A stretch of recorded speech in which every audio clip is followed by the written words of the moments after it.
কি মনে করছেন? হ্যাঁ, চালাক নাফরমান চালাক হয় না, ইমানদার চালাক।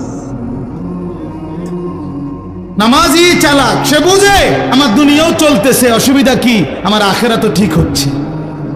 কথা বোঝেন নাই? আমার দুনিয়াও চলতেছে, আমি তো দুপুরে ভাতও খাইলাম, জোহরের নামাজও পড়লাম, অসুবিধা কি? আজকে না, আজকে রোজা রাখছি, তো বুঝাইলাম যে ইমানদার তো বুঝে, ইমানদার সহজ হিসাব এটা। আমার তো দুনিয়া চলতেছে, আমি তো বিয়ে করছি, আমার তো বাচ্চা হইছে 4টা, আমার তো ঘর আছে, আমার ঘরেও সোফা আছে, আমার ঘরে ফ্রিজ আছে 2টা, আমার ডাইনিং টেবিল নাই, ডাইনিং টেবিল না, খাট আছে। তো আমার সমস্যা কি? দুনিয়া তো আমার ভোগ করছি, আমি 5 ওয়াক্ত নামাজ আমি জামাতে পড়ছি, আলহামদুলিল্লাহ। সমস্যা কি?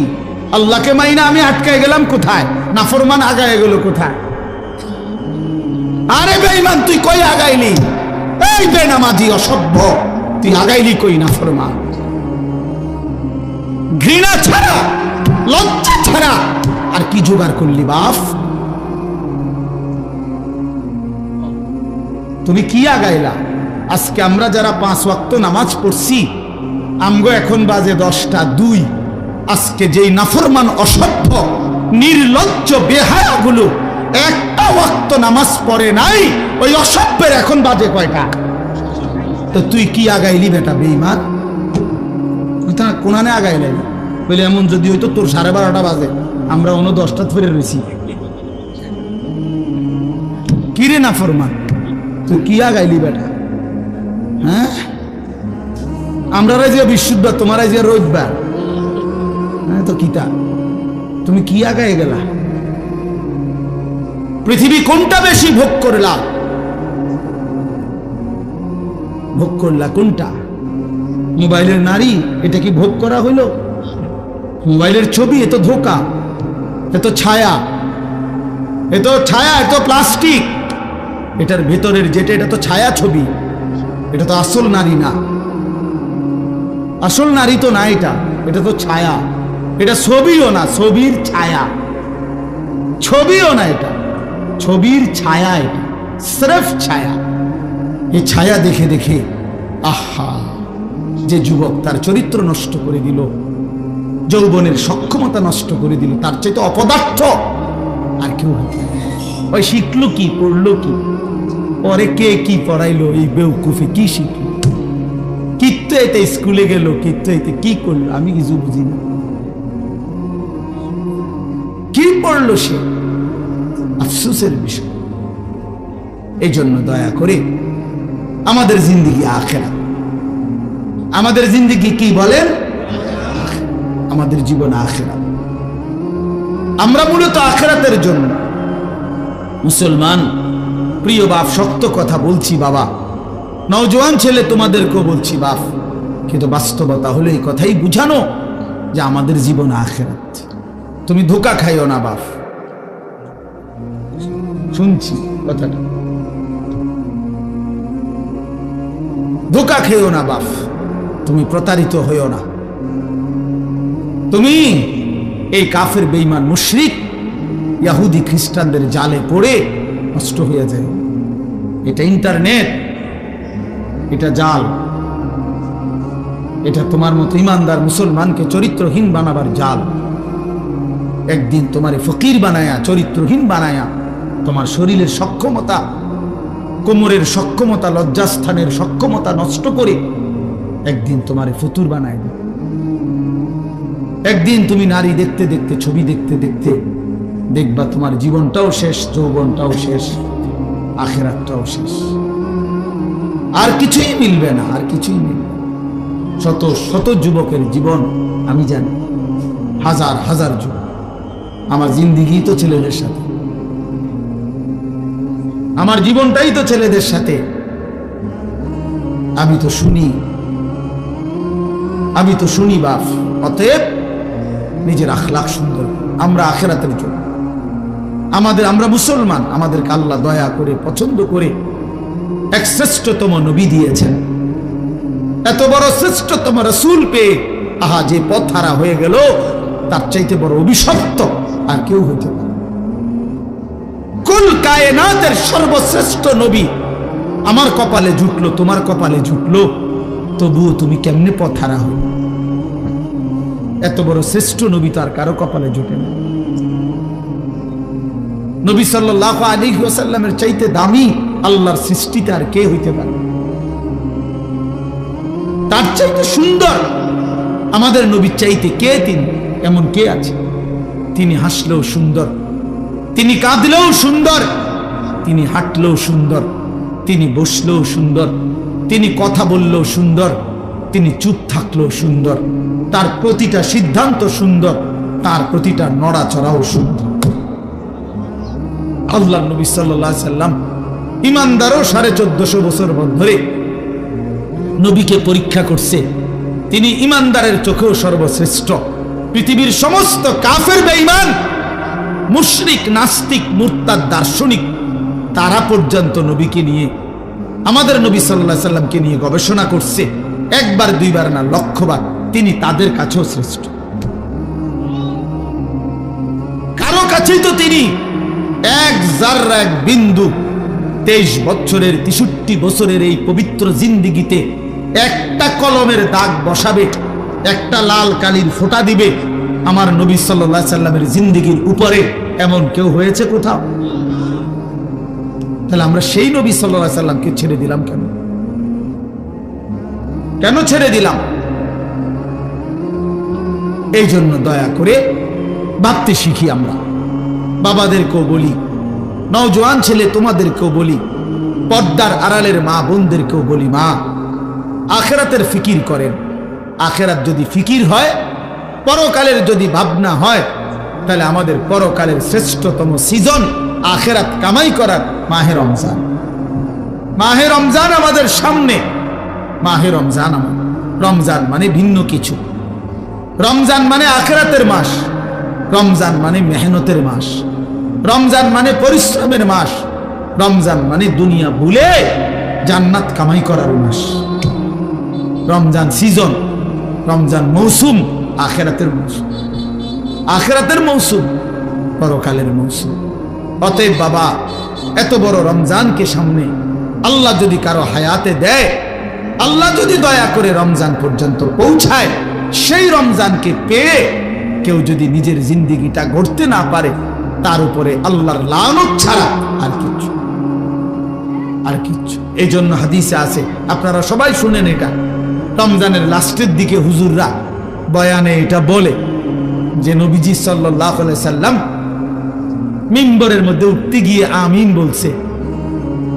তো নবীজি পরে ব্যাখ্যা দিছে, জিবরাইল আইসা নবীজিকে বলছে, ইয়া রাসূলুল্লাহ, এত বড় শ্রেষ্ঠতম রমজান পেয়েও, এত দামি, এত ফজিলত পেয়েও যে তার নিজের আখিরাত গড়তে পারলো না, গুনাহ মাফ করাইতে পারলো না, তার উপরে আল্লাহর লানত, তার উপরে ফেরেশতাদের লানত।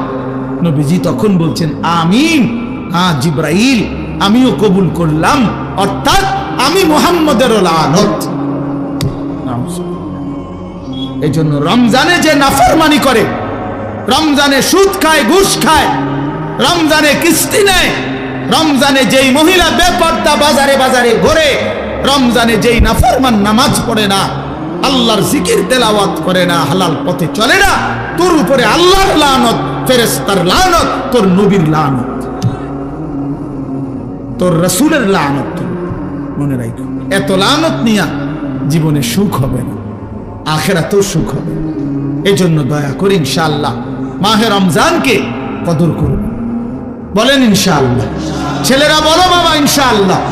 রমজানের জন্য প্রস্তুতি নাও, রমজানের জন্য, রমজানের জন্য। আল্লাহর নবী সাল্লাল্লাহু আলাইহি সাল্লাম কোমরের লুঙ্গি রমজানে হাদিসে আছে শক্ত করে বাঁধতেন ইবাদতের জন্য। মানুষ যখন ভারী কাজ করে, শক্ত কোনো কাজ করে, তখন কোমরে গামছা বা রশি টাইট করে বাঁধিয়ে লয়, তাইলে শক্তি হয়, শক্তি সঞ্চার হয়।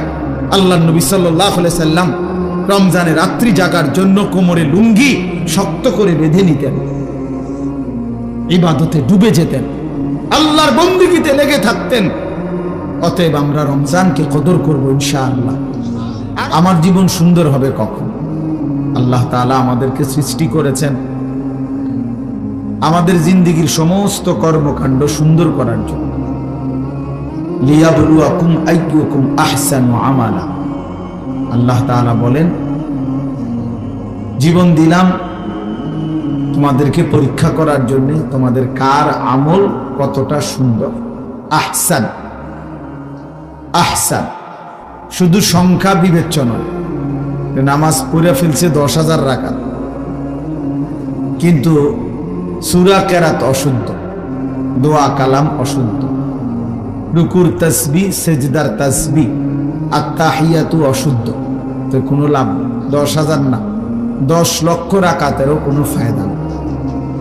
এজন্য সংখ্যা বিষয় না, যে কি পরিমাণ, না, গুণগত মান, গুণগত মান আহসান হইতে হবে, সুন্দর হইতে হবে, কোরআন সুন্নাত আলোকেই হইতে হবে, আলোকে যেভাবে হোক। আমরা অনেক মুসলমান এই কথাটা, হযরত মাওলানা মুফতি বেলায়েতুল্লাহ সাহেব শেষ এই কথাটা বলতে চাচ্ছিল। অর্থাৎ একটা কথা মনে রাখবেন ছেলেরা, তোমাদেরকেও বলি বাবা, যে যেটুকুই ইসলাম মানি এটুকুও গ্রহণযোগ্য হওয়ার জন্য বিশুদ্ধ হওয়া জরুরি, বিশুদ্ধ হওয়া জরুরি। শুধুমাত্র মসজিদে আসলাম শুক্রবার জুমার নামাজ, আমার উপস্থিতিটা দেখাইলাম, এতেই আমার জুমার নামাজ কবুল হবে না। জুমার নামাজ যেভাবে আদায় করতে হয় ওইভাবেই হইতে হবে। নামাজের সূরা কেরাত ঠিক হইতে হবে। শুধু আল্লাহর ঘরে গেলেই হজ আদায় হয় না, শুধু মিনা আরাফায় গেলেই হজ আদায় হয় না। কোরআন সুন্নাহ যেভাবে হজ্জের নিয়ম কানুন বলছে ওইভাবে হইতে হবে, ওইভাবে হইতে হবে। তাইলে শুধুমাত্র উপস্থিতি যথেষ্ট না, যে আমি আসছি তো জুমার নামাজ মসজিদে, না, এটাই যথেষ্ট। আমি শুধু তো উঠানামা করলাম 4 রাকাত, না, শুদ্ধ হইতে হবে। আল্লাহ নবী সাল্লাল্লাহু আলাইহি ওয়াসাল্লাম বলেন, তিলকা সালাতুল মুনাফিক। 3 বার বলছে নবীজি এই কথা। ওই নামাজ মুনাফিকের নামাজ, ওই নামাজ মুনাফিকের নামাজ, ওই নামাজ মুনাফিকের নামাজ। কামা ফানাক্কারা আরবাআন লা ইয়াযকুরুনাল্লাহা ইল্লা কালিলা। যে শুধু দাঁড়াইলো আর 4 রাকাতে 4টা ঠোকর মারলো, তো আল্লাহ নবী সাল্লাল্লাহু আলাইহি ওয়াসাল্লাম বলেন, সে 4 রাকাতে 4টা ঠোকর মারল। লা ইয়াযকুরুনাল্লাহা ইল্লা কালিলা, একেবারেই যৎসামান্য আল্লাহর জিকির তাসবিহগুলো ঠিক মতো পড়লো না। নবীজি সাল্লাল্লাহু আলাইহি সাল্লাম বলেন, ওই নামাজ মুনাফিকের নামাজ। এজন্য তাড়াহুড়ো করে যে নামাজ, এটা মুনাফিকের নামাজ, মুনাফিকের নামাজ। তাইলে যেখানে শুধু তাড়াহুড়া করলো কেন, এই জন্যই নামাজ মুনাফিকের নামাজ হইল। সেখানে অশুদ্ধ পুরা, এটা কি ইমানদারের নামাজ? এটা মুমিনের নামাজ হইল। এই জন্য আপনি মাদ্রাসায় পড়েন নাই, আমরা হুজুর না, এই সমস্ত কথা আপনি জবাব দিবেন। আপনি মাদ্রাসায় পড়েন নাই কেন, আপনি হুজুর না কেন, এটা কার দোষ? আপনি সূরা কেরাত দোয়া কালাম শিখবেন না কেন? আপনার উপরে যেটা দায়িত্ব, ফরজে আইন, আপনাকে শিখতে হবে। কোরআন শুদ্ধ করতেই হবে। এর জন্য মাদ্রাসায় না পড়েও শুদ্ধ করতে হবে। মনে করেন মাদ্রাসায় পড়েন নাই ছোটবেলা, এরপরও আপনাকে ঠিক করতে হবে। মনে করেন আপনি হুজুর না, এরপরও আপনার নামাজ বিশুদ্ধই হইতে হবে। পাবলিকের নামাজ কোন রকম হলেই চলবে, আর আমগো হুজুরদের নামাজ হইতে হবে একদম বিশুদ্ধ। এটা তো বৈষম্য হয়ে গেল। বৈষম্য হইল না, এটা তো ইনসাফ হইল না। আপনি বেহেশতে যাইতে হইলে ভুল ভ্রান্তি অশুদ্ধ নামাজ পড়েই আপনি বেহেশতে যাইবেন গা, আর আমি 12 বছর লাগাইয়া সূরা কেরাত দোয়া কালাম ঠিক করতে হইব, কেরাত মস্ক করতে হইব, কারি সাহেবের কাছে পড়তে হবে। আমার বেহেশতটা এত কঠিন হয়ে গেল কা আমার বেলায় আইয়া? আমি কি মাদ্রাসা পড়ে অন্যায় করলাম? তাইলে বোঝা গেল এদের ভুল ধারণা।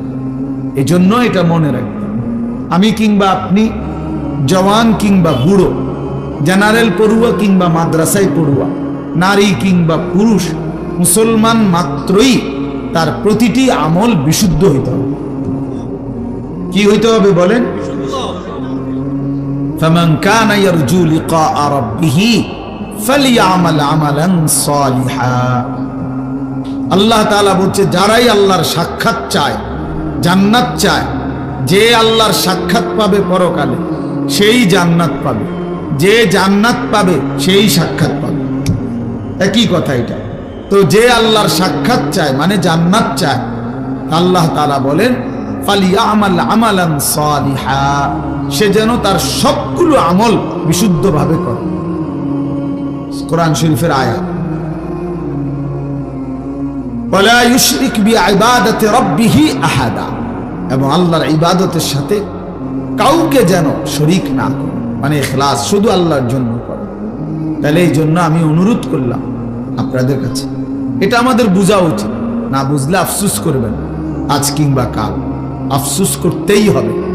কবরে গেলেই বুঝে আসবে। লাতারাবুন্নাল জাহিম সুম্মা লাতারাবুন্নাহা আইনাল ইয়াকিন। আল্লাহ তাআলা বলেন, তুমি তোমার দুই চোখে জাহান্নাম দেখবা, এবং তোমার তখন পরকালের সব কথাগুলো ইয়াকিন হবে, কবর, হাসর, মিজান, ফুলসিরাত। কিন্তু লাভ কি হবে? ইয়াউমাইদিন ইয়াতাযাক্কারুল ইনসানু ওয়া আন্না লাহুদ যিকরা। আল্লাহ তাআলা বলেন, বান্দা হাসরের ময়দানে যখন জাহান্নামকে স্বচক্ষে দেখবে, তখন তার দুনিয়ার সব কথা মনে পড়বে, বুঝে আসবে। কিন্তু ওয়া আন্না লাহুদ যিকরা, কিন্তু আল্লাহ বলেন, বলো না বান্দা, মনে পড়ে কি লাভ? বুঝে তো আসবে, ঠিক আছে, যে বিড়ি খাওয়া ঠিক হয় নাই, সিগারেট খাওয়া ঠিক হয় নাই, গালি দেওয়াটা ঠিক হয় নাই, চুরি করাটা ঠিক হয় নাই, সুদ খাওয়া ঠিক হয় নাই, কিস্তি নেওয়া ঠিক হয় নাই, নারী দেখা ঠিক হয় নাই, ছবি দেখা ঠিক হয় নাই, সারা রাত উলঙ্গ দৃশ্য দেখা ঠিক হয় নাই, নামাজগুলো বছরের পর বছর ছেড়ে দেওয়া ঠিক হয় নাই। তো এ তো বুঝে আসতে ঠিক আছে, উচিত ছিল, পড়া উচিত ছিল, মানা উচিত ছিল। কিন্তু আল্লাহ বলেন, ওয়া আন্না লাহু যিকরা, বলো না বান্দা, লাভ কি হবে? আজকে তো আর আমলের সুযোগ দেওয়া হবে না। নবীজি সাল্লাল্লাহু আলাইহি সাল্লাম বলছেন, ফা ইন্নাল ইয়াওমা আমালুন ওয়ালা হিসাব ওয়া গাদান হিসাবুন ওয়ালা আমাল। নবীজি বলছে, শোনো উম্মত, আজকে দুনিয়া আমলের জায়গা, এখানে হিসাবের জায়গা না। আগামীকাল আখিরাত, সেটা কেবল হিসাবের জায়গা, ওইটা আমলের জায়গা। ওইখানে আমলের সুযোগ দেওয়া হবে না, শুধুই হিসাব হবে। এখানে আমলের সুযোগ দেওয়া হয়েছে, এজন্য এখানের হিসাব এখানে হচ্ছে না। প্রতিদিন সারা দিনের নাফরমানির শাস্তি রাতে দেওয়া হয় না। এক মাসের নাফরমানির শাস্তি মাসের 30 তারিখ কোনো দেওয়া হয় না। এখানে শুধুই আমল, কর্ম, ওইখানে হিসাব। এখানে মেহনত, ওইখানে ফলাফল, এখানে ফলাফল। এই জন্য আমরা সবাই মিলে যে পাত্তা দিলেন দিলেন, অসুবিধা নাই। আমরা এতে করে ঘাবড়াই না যে কেউ শুনে আপনার কথা হুজুর না, কেউ না শুনে, কোনো অসুবিধা নেই, কোনো সমস্যা নাই।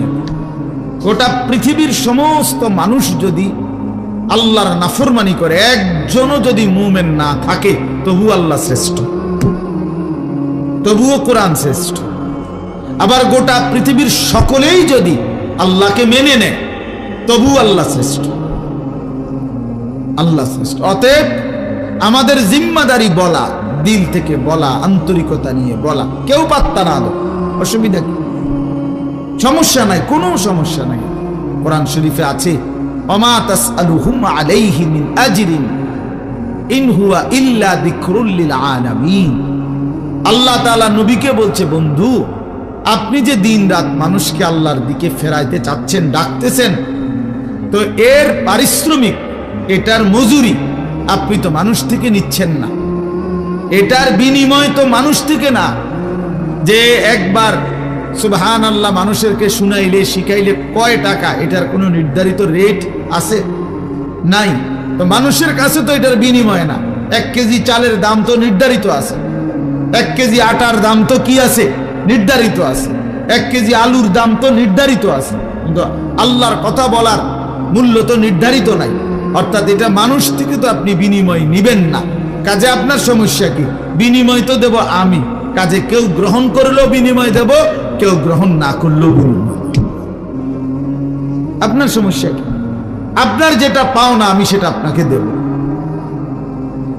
এই জন্য আমরা দাঈ যারা হয়, আল্লাহর দিকে যারা ডাকে, ইমাম, খতিব, আলেমে দ্বীন, আউলিয়ায়ে কেরাম, ওয়াইজ, মুহাদ্দিসিন, মুফাসসিরিন, ওনারা এটা বুঝে যে কেউ গ্রহণ না করে কোনো অসুবিধা নাই, কারণ আমি তো আপনাদের থেকে পারিশ্রমিক নেব না, বিনিময় তো মহান আল্লাহ পাকের কাছে।